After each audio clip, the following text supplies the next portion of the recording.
रजनी जी, जैसा कि आज आप हेलीपैड गंजान से रोड शो आम आदमी पार्टी का कर रहे हैं, अब उसको मद्देनज़र रखते हुए आप लोगों को क्या संदेश देंगे यहाँ से? सर, मैं लोगों को यही संदेश देना चाहती हूँ कि एक बदलाव यात्रा है और बदलाव करने का समय आ गया है। बस एकजुट हो जाइए और बदलाव कीजिए, तभी कुछ ना कुछ होगा। रजनी जी, एक चीज़ और, एक सवाल हमारा आपसे, वो जो बहुत इम्पोर्टेंट है।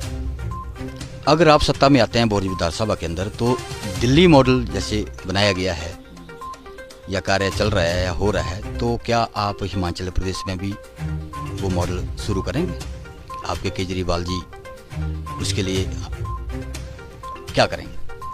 जी, हमारा तो सबसे मेन मुद्दा ही यही है कि हम जो उनकी नीतियाँ हैं उन्हीं को लागू करेंगे और दिल्ली मॉडल को हम यहाँ पर हिमाचल में बिल्कुल उसी तरीके से उतारेंगे। हमारा तो यही प्रायोरिटी बेस रहेगा सर।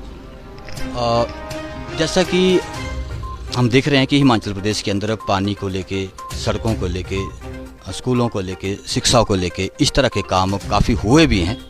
इसके बीच में और काफ़ी अच्छे काम चल भी रहे हैं।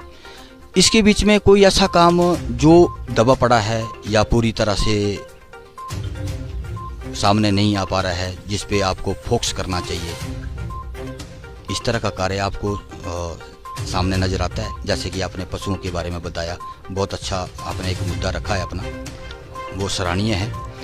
इसके अलावा कुछ,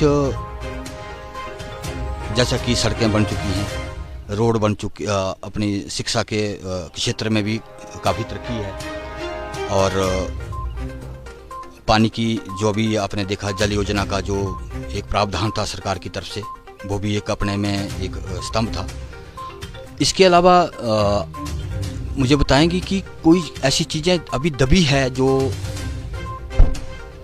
समाज के मूलाधिकार में आती हो, या समाज के कार्य के लिए आती हो, या लोगों की सेवा में आती हो? ऐसे बहुत से कार्य हैं, अभी काम हुए हैं। मैं ये नहीं कहता सड़कें नहीं बनी हुई हैं, लेकिन सड़कों का जो स्तर है आज के हिसाब से, जिस हिसाब से ट्रैफिक बढ़ रहा है, हर घर में गाड़ियां हैं, तो जो रोड है वो उस हिसाब से डेवलप नहीं हुए। तो रोडों के ऊपर भी बहुत काम होना है। पानी की व्यवस्था है, लेकिन पानी, मैंने बोला ना कि नल में पानी आता ही नहीं है, 3-3, 4-4 दिन पानी नहीं आता। अब जल शक्ति मिशन के इतने बड़े बोर्ड लगा दिया आपने, करोड़ों रुपए उसके ऊपर इन्वेस्ट कर रहे हैं। किसको पता नहीं है कि वाटर सप्लाई के कि कौन नहीं जानता IPH को, या जल शक्ति मिशन को कौन बाउंड बोर्ड लगाने से क्या होता है, बजाय इसके कि आप उस व्यवस्था को सुधार कर कीजिए ना।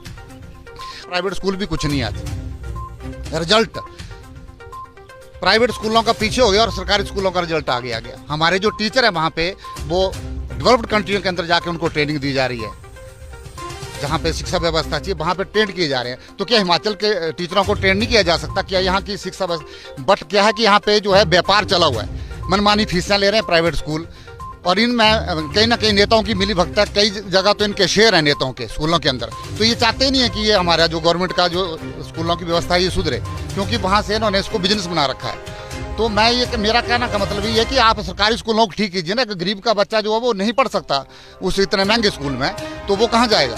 जब तक उसको अच्छी शिक्षा व्यवस्था नहीं मिलेगी तो वो डेवलप कैसे होगा? तो गरीबी अगर उठानी है तो बच्चों को शिक्षा व्यवस्था जो है उसमें सुधार करना बहुत जरूरी है।